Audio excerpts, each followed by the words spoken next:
Ladies and gentlemen, brace yourselves for the tempest that tore through Fox's Chicago studios that fiery September afternoon in 2025. What began as a jubilant showcase of Mariah Carey's long-awaited memoir spiraled into a live television inferno when the Songbird Supreme clashed with host Jennifer Hudson in a diva showdown that exploded across the digital world, amassing more than 600 million views within days. The set shimmered like a dreamscape. Lavender loungers, LED butterflies, and fans in sequined gowns waving miniature lamb plushies while clutching glasses of mock champagne.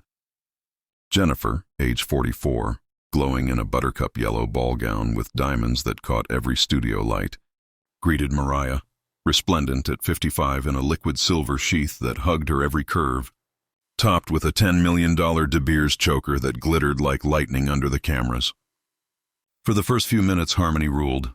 Jennifer praised Mariah's book, while Mariah charmed the audience with playful quips about motherhood, tiaras, and the battles she had survived in the music industry. The crowd roared with delight, producers grinned in their headsets, and the band punctuated every line with hints of hero and vision of love. Yet beneath the sparkle, tension simmered. At the 10-minute mark, Jennifer's questions sharpened. Critics say your memoir reads more like curated confession than unfiltered truth. How do you answer? She asked, her tone smooth but edged. Mariah flicked open her crystal-studded fan and replied with icy calm. It's confessional crafted with candor, not convenience. Applause followed, but Jennifer pressed harder. She raised controversies, accusations of nepotism in casting, cameo disputes, and rumors of an icy rivalry with Ariana Grande.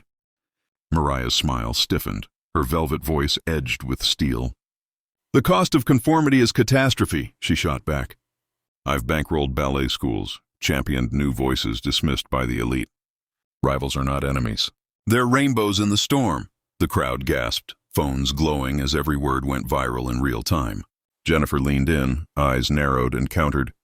Disruption doesn't always elevate. It divides dynasties of divas. Whitney welcomed you all. That was the spark. Mariah rose suddenly, eyes blazing emerald fire. You've dismissed dreams for decades, she thundered. Walk me off this stage if you must, but truth will outlast your daggers. With that, she swept out, stilettos striking like cymbals on the studio floor. The heavy door slammed, and silence swallowed the room before Jennifer, unflappable, faced the camera. We'll be right back, with more music after this. Outside, chaos erupted instantly. Mariah's black Mercedes roared into the night as paparazzi surged, their flashes turning the street into a strobe-lit battlefield. Online hashtags ignited like fireworks, Mariah walks, Hudson heat, vocal vendetta. TikTok reels replayed her exit on loop, while Twitter polls split, 62% siding with Mariah's fiery defiance, 38% applauding Jennifer's steady poise. Late-night hosts devoured the drama. Jimmy Kimmel quipped that Mariah walked off faster than fantasy hit #1, while Jimmy Fallon staged a mock feud skit that had his audience howling. Yet instead of damage, the fallout fueled both women.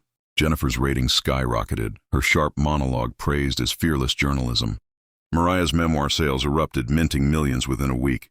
Fan factions clashed across social platforms, the Lamberley loyalists against the Hudson Hive, while even Whitney Houston's estate joined the fray, releasing a statement honoring the audacity of truth in song.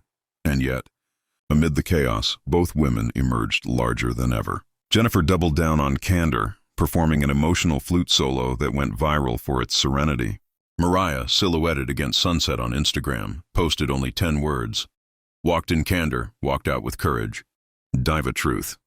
50 million likes later, she had turned a storm into a slogan. By October, what began as a public clash blossomed into an unexpected reconciliation. At the All-Star Awards, Jennifer introduced Mariah with reverence, and together they sang a surprise duet that shook the rafters. Their harmonies, thunderous and transcendent, reframed the feud as television alchemy. Fans declared it the walk-off that waltzed into history. Because in the crucible of fame, clashes can crown legends. This was more than an interview.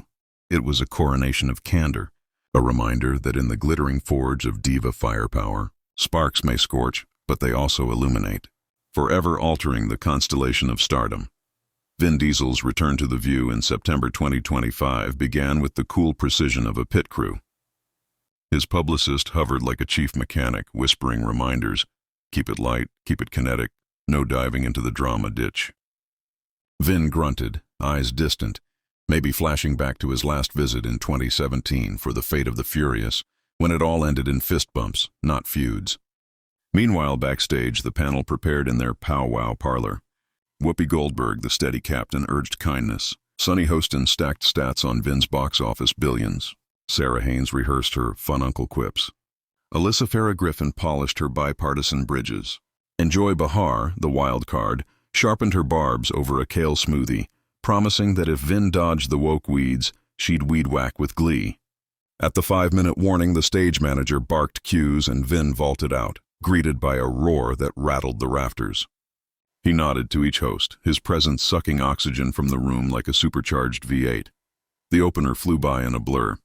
Whoopi celebrated his 25-year Fast and Furious legacy with a heartfelt montage that had the crowd whooping. Sonny asked about his pivot into producing, drawing a blush as he admitted, "I learned more hollering at hacks than from any how-to." Sarah teased him about still being hotter than half the hot rods on screen. And Vin fired back with a wink. Wisdom and weights keep the wolves at bay, eliciting giggles that rippled like rally cars. Behind them, the LED screen blazed with stills of Heist Horizons and Hero Halls, while the band punctuated every moment with a turbo twang. But at the 12-minute mark, Alyssa bridged to controversy. "Vin, you've strayed from speedways to stories about street strays. How do we protect the soul of storytelling from cancel culture?" Vin leaned forward, animated now, hands shifting like gears. "Cancel is the coward's corral. We lose the grit, the growl, the gut punch. I fought studios in the 2000s for this. I won't let hashtags hurt us now." The audience applauded, but Joy pounced. Her tone cut from playful to pointed. "Noble, Vin, but let's get real. Your silence on Trump's tariffs, policies gutting indies like yours, why not speak now? Or is it easier to mumble in movies?" The room chilled. Vin's smile froze. He set down his mug with deliberate calm. "Mumble? Joy, I've mumbled more truth than your show's yacked in 30 years. Tariffs, politics, it's prairie dust. I make myths, not manifestos." Gasps rippled. Joy pressed harder, her Brooklyn bark unrelenting. "Myths without backbone? That's bunk. You've got the platform. Use it or step aside." Whoopi tried to intervene, but the dam broke.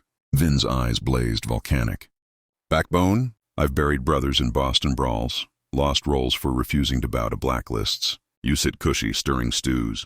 This isn't hospitality, it's a hit." Gasps cascaded. Sonny covered her mouth. Sarah whispered, "Oh boy." Alyssa murmured, "Overreach." Joy, unfazed, shot back. "Your backbone didn't stop you from that Funky Bunch fiasco, hypocrite." The volley turned vicious. Vin calling her a relic afraid of relevance, Joy labeling him a reclusive has-been. The audience fractured, front row cheering Joy, back row chanting Vin. "Vin!" The floor director begged for a cut, but momentum mocked mercy. Vin surged to his feet, script crumpling in his fist. "Relevance? I've got more in one grunt than your whole corral's got in a season. Enjoy your Echo Canyon, I'm flooring it." He tossed a two-fingered salute, striding off with Dom Toretto's swagger. The doors hissed shut, underscoring his solitude. Whoopi, voice cracking, pivoted to camera. "Folks, stay tuned." The leak was instant. A stagehand's live stream hit Periscope, views snowballing to viral velocity. X exploded. Vin loses it. Joy vs. Diesel. TikTok spliced Joy's jabs with Vin's grunts, racking up billions. Pundits pounced. CNN framed it as Behar's boldness versus Diesel's volatility. Fox called it an anti-woke stand. The fallout only fed the flames. Vin dropped a trailer for Strays, laced with sly barbs, and box office pre-sales boomed. Joy devoted a segment to holler honesty, ratings rebounding. The feud's shockwaves spread. Podcasters debated free speech versus responsibility. UCLA Media Labs dissected it as performative protest. Even family dinner tables split. Yet by October, spin softened into spectacle. A private lunch brokered a truce, sealed with Joy quipping, "Next time I direct the drift." By awards season, the clash had morphed into legend. At the Oscars, they co-presented Best Action, trading scripted barbs that brought the house down. Fans petitioned for a documentary, while scholars dubbed it The Diesel Principle, Passion Without Pileup. In the end, the clash was no demise but dynamite, a tempest that etched both stars deeper into pop culture's pulse. Vin didn't lose it. He launched into legend.